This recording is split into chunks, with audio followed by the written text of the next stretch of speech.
Hello, sportsmen. Bad news. Most of Michigan's hunting seasons are over. But good news, some great ice fishing adventures lie ahead. In fact, on this program, I'm going to take you on a trip that I haven't done in 13 years on outdoor television, a snowmobile ice fishing trip to Canada. Oh, it was great, opened up a whole new world for me. I think it will for you too. Stay tuned. I'm Fred Trost. You're watching The Practical Sportsman. Oh, look at this. Oh, look at this. I'm doing something right here that I never thought I'd be doing on one of my outdoor television shows, heading out on an 80-mile snowmobile trip and making a TV feature out of it. Now, I don't have anything against snowmobiles, but snowmobiling by itself is not the kind of hunting and fishing activity that my programs are all about. But last March, during the last week of decent snowmobiling snow, John Ford and I headed out with a group from Weona Resort on Drummond Island, across Pottaganessing Bay to Thessalon, then 60 miles north to Wakamoto Resort. All the hills of Ontario were absolutely beautiful, and the 80-mile trip to the lodge turned out to be a lot of fun by itself. But the purpose of this expedition was to go fishing, and to fish on lakes that you can't reach any other way than snowmobile.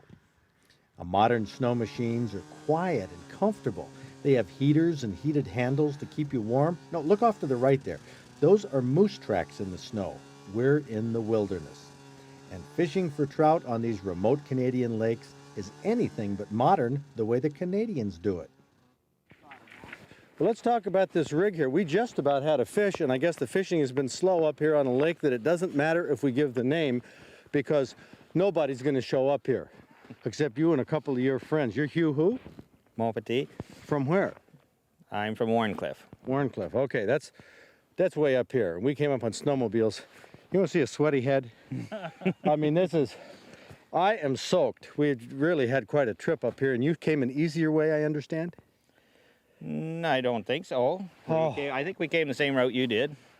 This lake had better be really good. I mean, we came a long way. But the interesting thing is, we come up here, cross to find how the Canadians fish, and Hugh has a rig. This is nothing like, you know, I didn't know what the heck it was. I wondered where your tip-ups were. Now tell me about this, Hugh. Well, it's just a limber gad. A gad?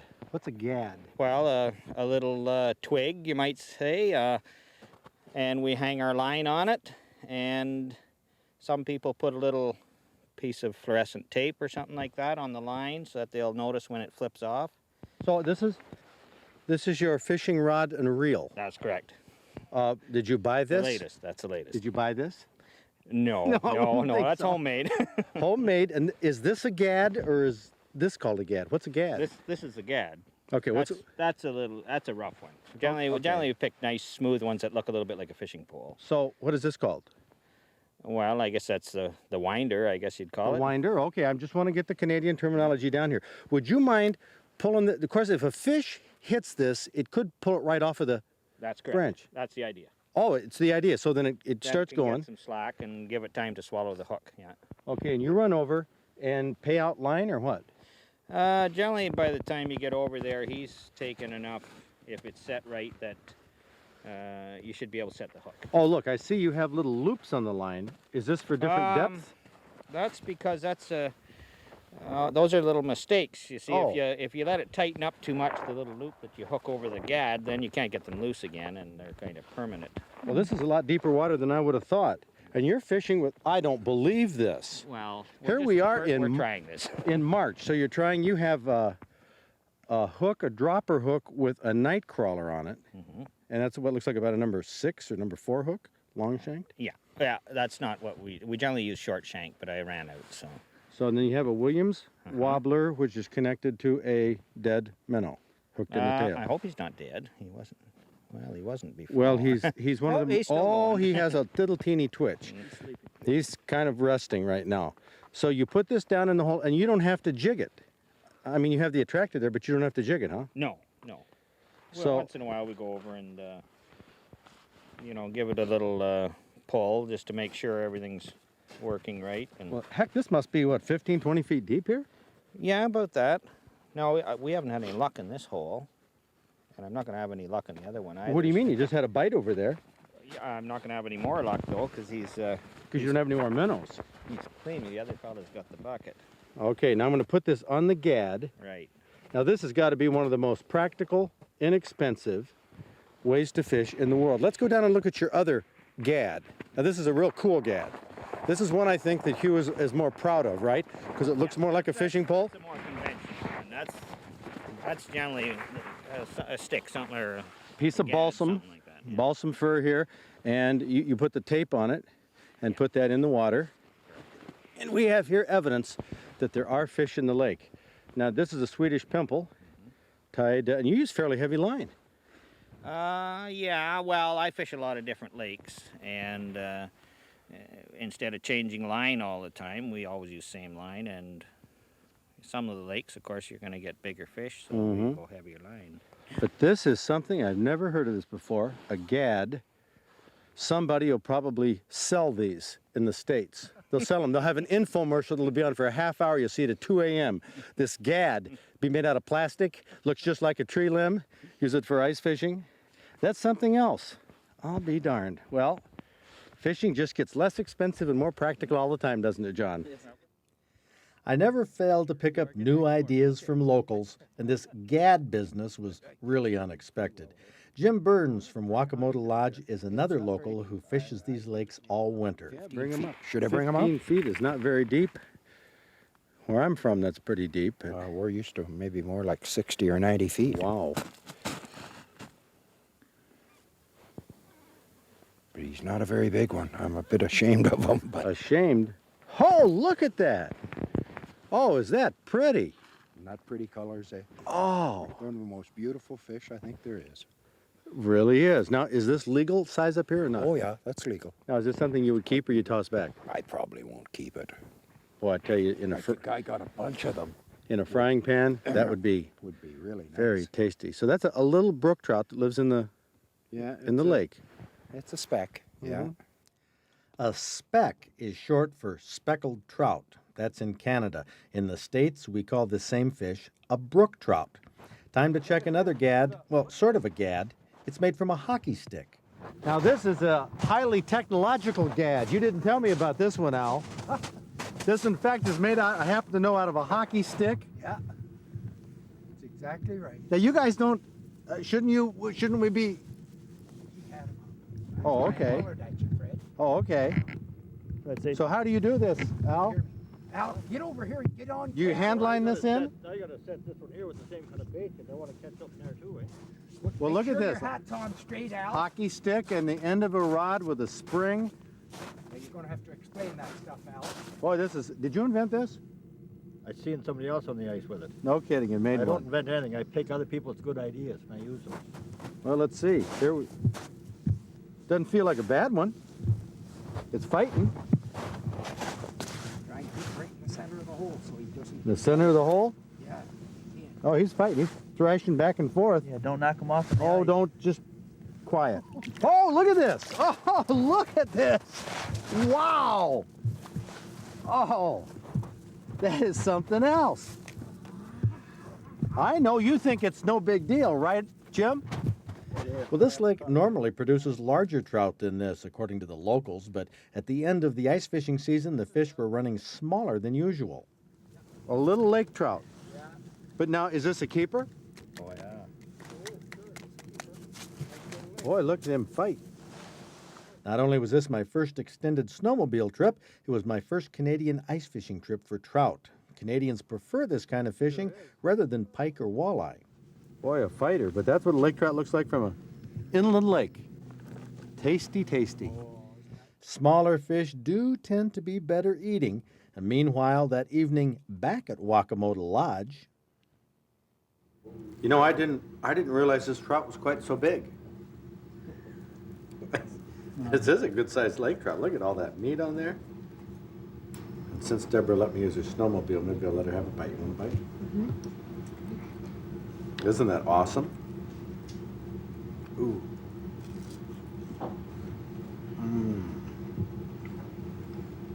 If I would have known they were this good, I would have caught some more. Oh, boy. Yeah, good company, good food, a beautiful setting, a fingernail moon in the reddish sky. I was beginning to learn the joys of snowmobiling for trout.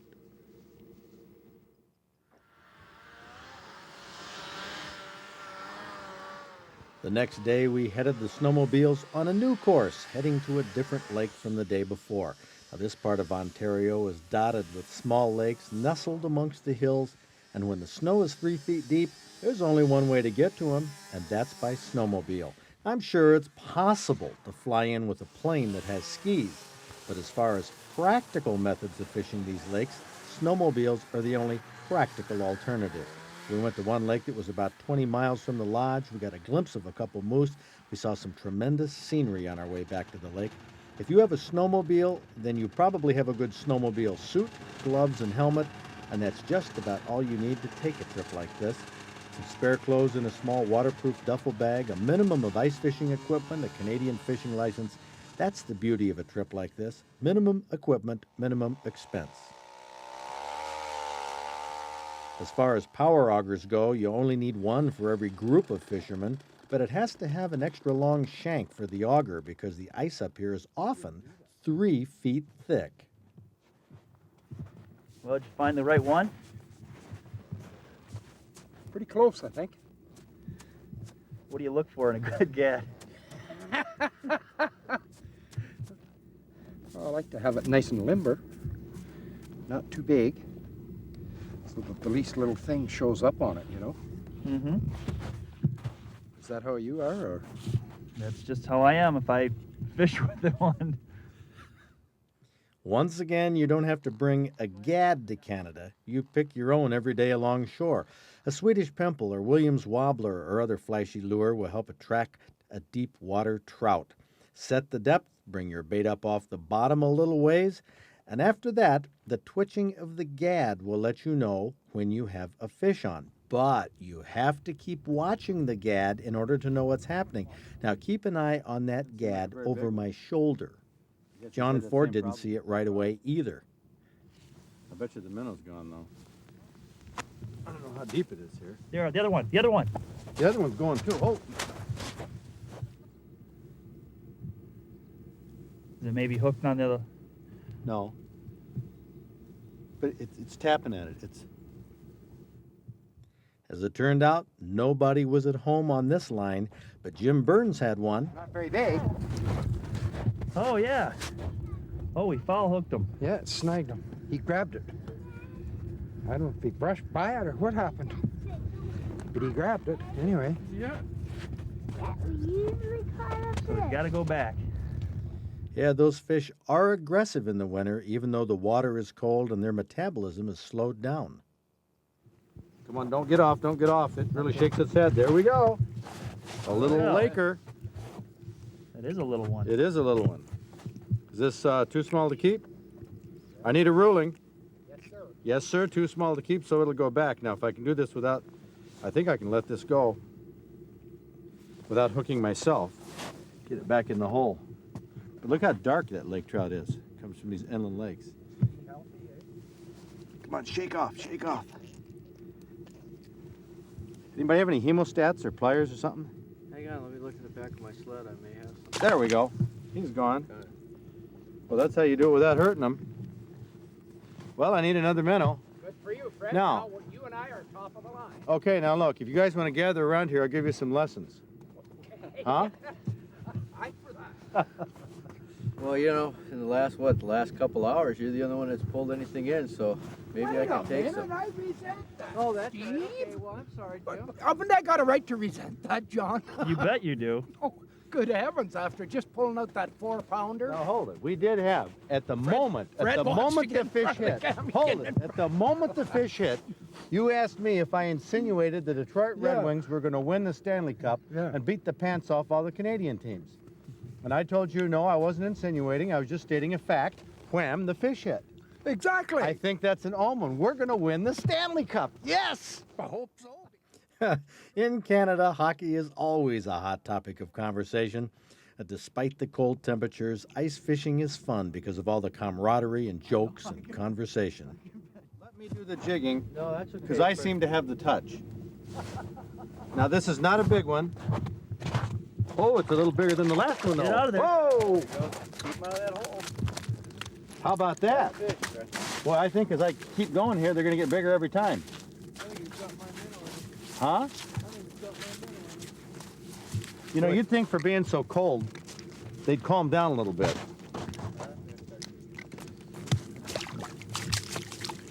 Oh yeah, that's a lot better.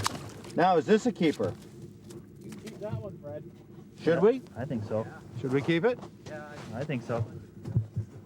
And you're talking. Okay, I'm going to take a vote. All you people out there, should I keep it? Now the bad news, your vote doesn't count. I'm keeping it. Boy, they got some little sharp teeth close there. up now. I'm not close. Ouch.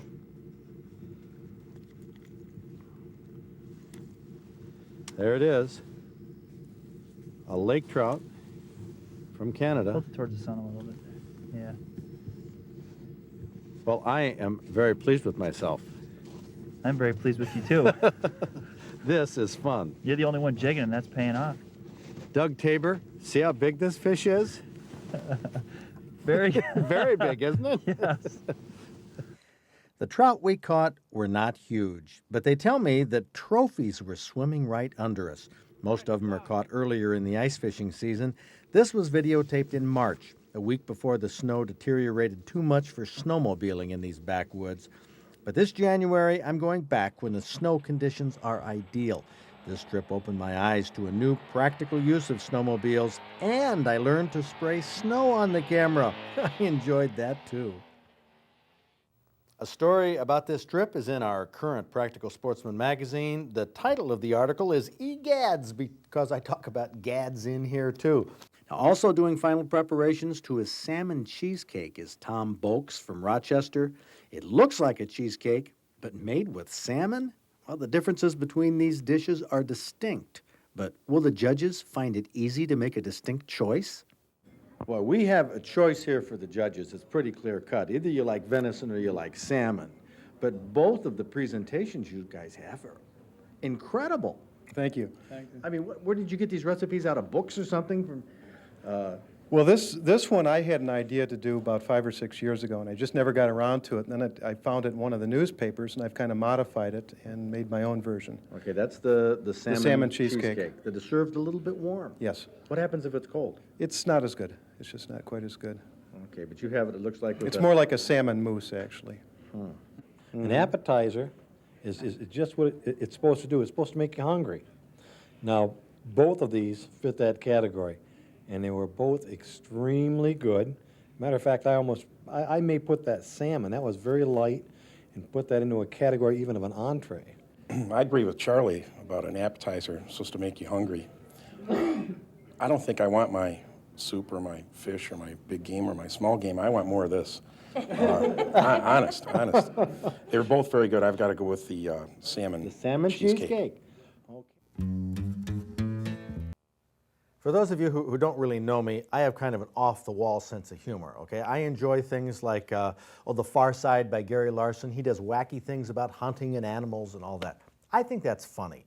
Some people take jokes like that rather seriously, and several people did who faxed me this article that was in the Grand Rapids Press this past weekend by John Douglas. He was writing about video games, and he mentioned hunting, and he was trying to mock when he did this. He said that hunting is the real violence, that if the state's concerned about violence, it should talk about the real violence, and it said the state should consider hiring therapists to roam the forests to help any young boy who has witnessed or participated in a kill. At the very least, I think there should be a therapist stationed at every state deer checkpoint, ready to go into action if the car with a deer over the hood contains a young boy or girl. Now, folks, John Douglas didn't really think that. I mean, that was a ludicrous thing for the state to become involved in, but he was talking about video games and how the state is actually considering trying to restrict kids from seeing violent video games.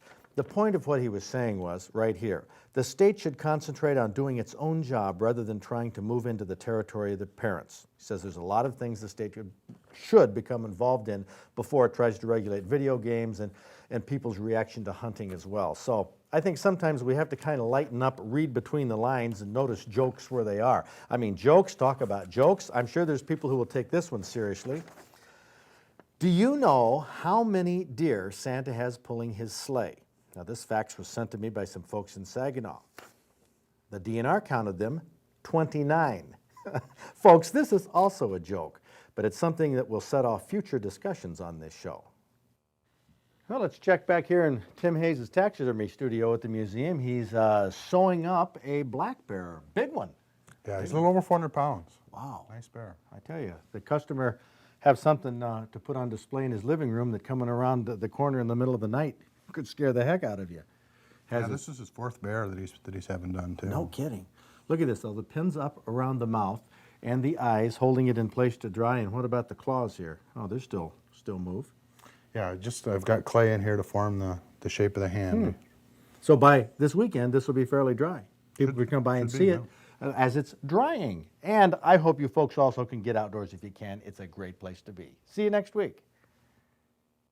You know, you'd think for being so cold, they'd calm down a little bit.